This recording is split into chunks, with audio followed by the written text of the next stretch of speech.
Fala pessoal, hoje eu quero explicar para vocês como funciona e para que serve uma carteira de investimentos, né? Por que você tem que ter, por que você não pode investir, pelo menos não deve, né? Assim, não é recomendado que você invista em apenas um ativo. Quero te mostrar como, talvez para o seu perfil, seja adequado você fazer as distinções por cada uma das modalidades de investimento. Meu nome é Arthur Grossi, você está no Sem Medo do Dinheiro.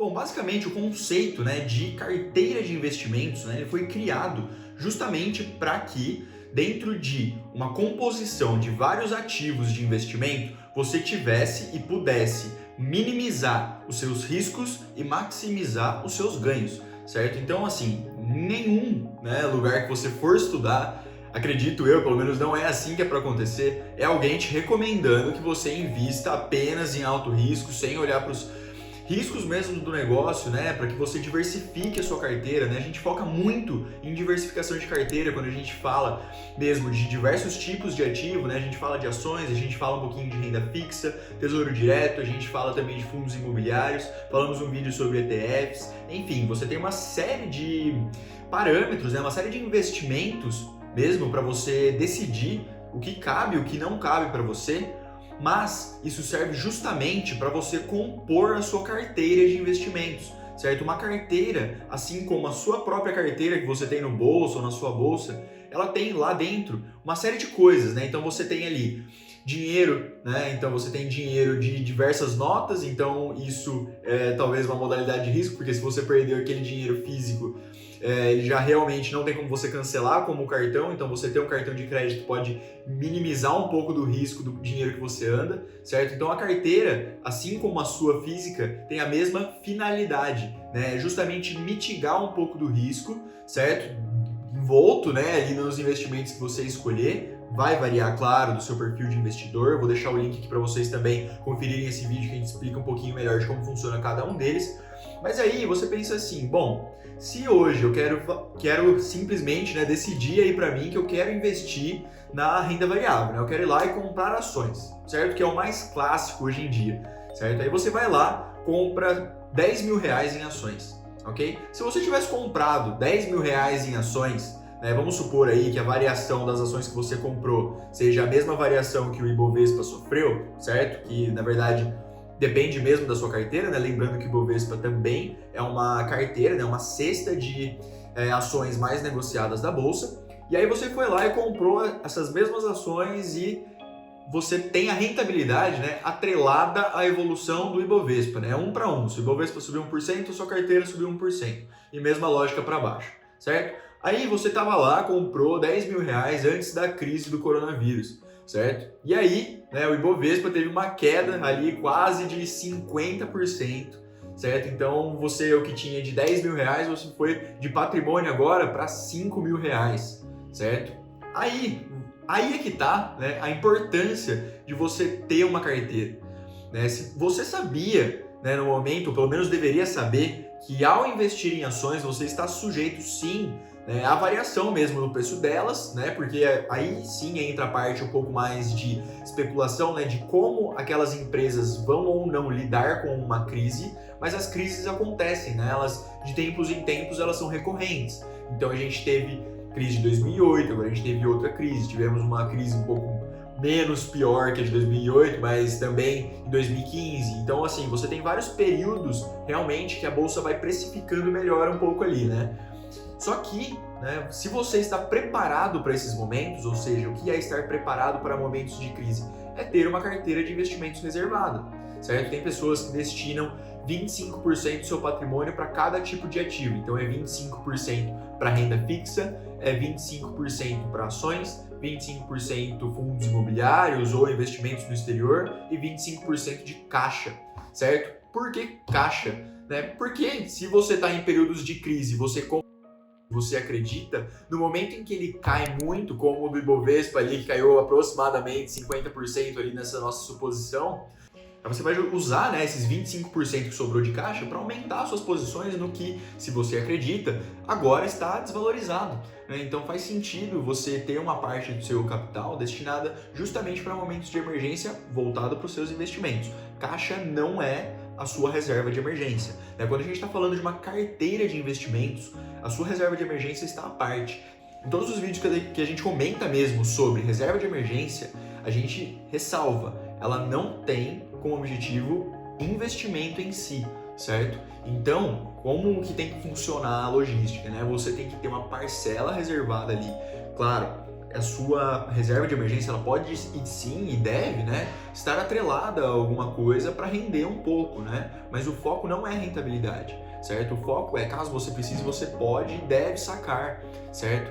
Na sua carteira de investimentos, não, né? Então, a parte que a gente falou ali de renda fixa, por exemplo, você talvez não precise estar focando em liquidez, já que você já tem a sua reserva de emergência. Então, você pode optar por ativos menos líquidos, certo? Mas que tenham uma rentabilidade maior, né? Então, talvez seja mais interessante para você.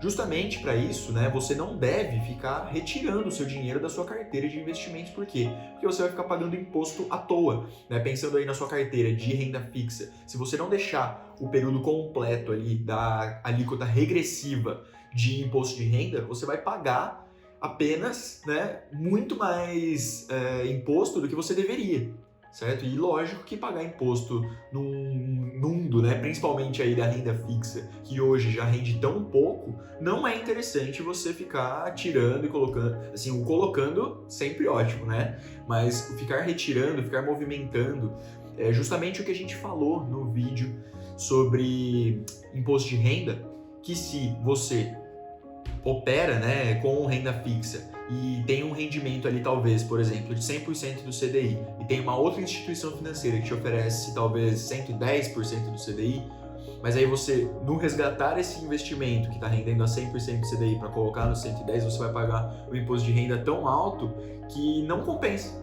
Tá? Então, isso realmente vale de você fazer a conta, né? Não é porque o rendimento, né, nominal também daquele título é mais interessante que para você vale a pena, né? Talvez em próximos aportes que você for fazer para aumentar o seu posicionamento em renda fixa, faça sentido você já inserir nesse que tem maior rendimento. Aí tudo bem. Então aí você vai compondo a sua carteira de investimentos de modo que, se você tiver, nesse caso que eu supus, né, 25% em renda fixa, 25% em ações, né, em renda variável, talvez ações e fundos imobiliários, se você quiser tratar dessa maneira, 25% em alguma outra modalidade, pode ser fundos de investimentos, pode ser BDRs, pode ser ETFs, enfim.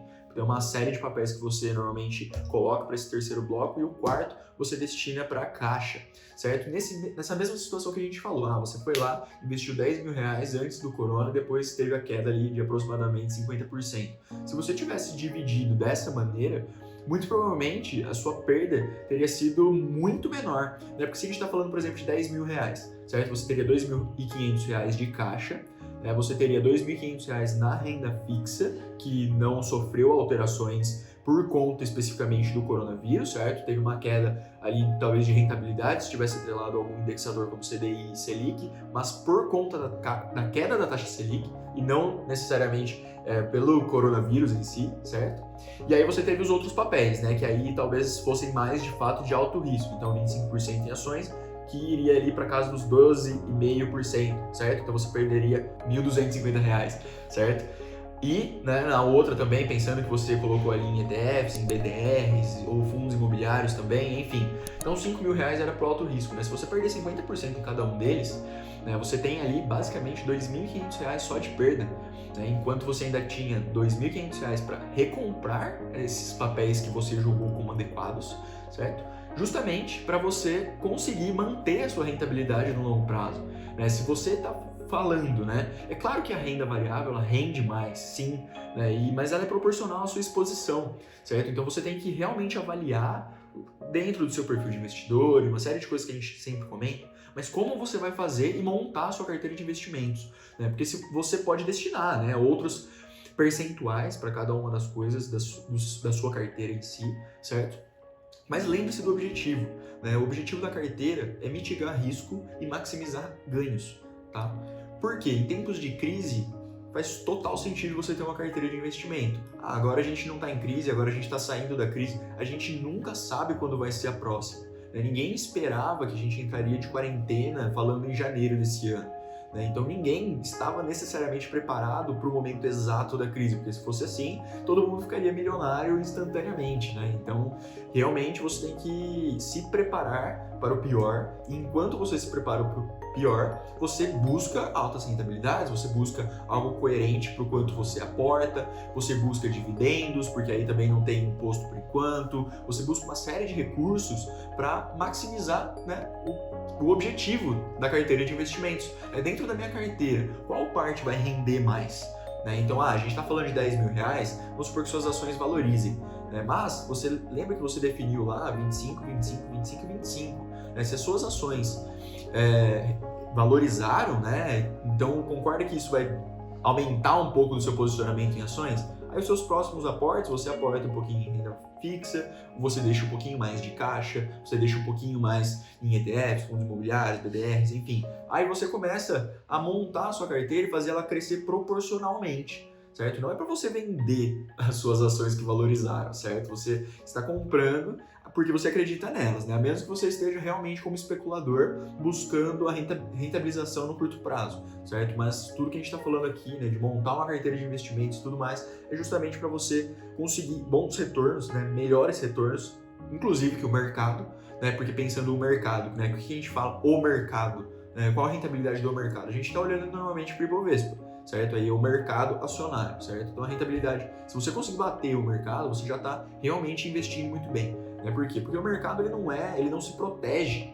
ele não tem como se proteger, por exemplo, com uma renda fixa, certo? É completamente diferente, mas você tendo a possibilidade de escolher esses papéis para você, faz total sentido você optar por papéis que, na média, construam uma característica única, claro, da sua carteira, mas que é a mesma situação, é tão clichê a gente falar, por exemplo, que enquanto o Ibovespa sobe, o dólar cai, certo? Então, se você está buscando, por exemplo, renda passiva dentro da sua carteira, então você investe em ações e você está buscando dividendos, você investe em fundos imobiliários e você também está buscando dividendos. Ótimo, muito legal. Só que aí as suas ações desvalorizam muito, e você não está protegido, talvez você não optou ali por colocar em renda fixa. E se você tiver uma parcela em dólar, esses outros 25% que a gente tinha citado fossem investidos em dólar, então quando o Ibovespa cair, o dólar foi lá em cima, pelo menos aí quando aconteceu o negócio com o coronavírus, historicamente também é assim. Então, se você diversifica para ativos que têm correlação invertida, então enquanto um sobe o outro cai e você investe nas duas pontas, concorda que seu somatório é zero? Então você fica rentabilizando apenas com a parte dos dividendos, com a parte dos juros, seja juros sobre capital próprio, juros seja em renda fixa, certo? Então aí você começa a olhar com um olhar um pouco mais cauteloso, e um pouco mais coerente, inclusive, para você mitigar o risco da sua carteira. Se você fala, claro, investir apenas em dólar é alto risco? Sim. Investir apenas no Ibovespa? Também. Mas se você investir nos dois, talvez menos. Vale lembrar que nada disso é recomendação. Não estou falando para você comprar índice, para você comprar dólar, coisa do tipo, e nem vender nenhum deles. É realmente para você avaliar, para você pensar qual estratégia você vai tomar para montar e estabelecer os percentuais de cada um dos papéis ali dentro da sua carteira. Bom, deixa aí nos comentários se tiver alguma dúvida, lembre de se inscrever no canal, de deixar seu like e até a próxima.